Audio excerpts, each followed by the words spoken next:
to TikTok Craft and Toys. Today we are going to be making my favorite food, Maggi.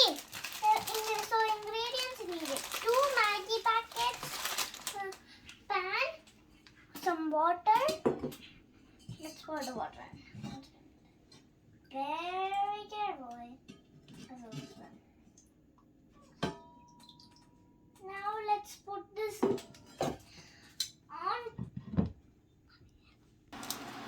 So we are boiling the water.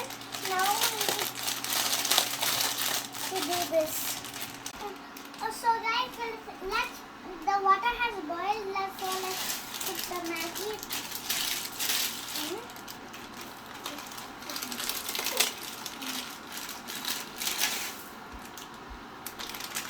Let's put the masala in now.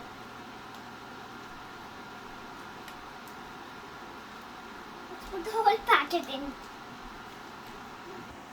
So guys, now we need to mix this up for at least, I think, 2 minutes. Let's get a spoon. This noodles is the yummiest noodles in the world. No, not in the world. In India, just India. This is the finished product. You have to try this out. Thank you. Bye.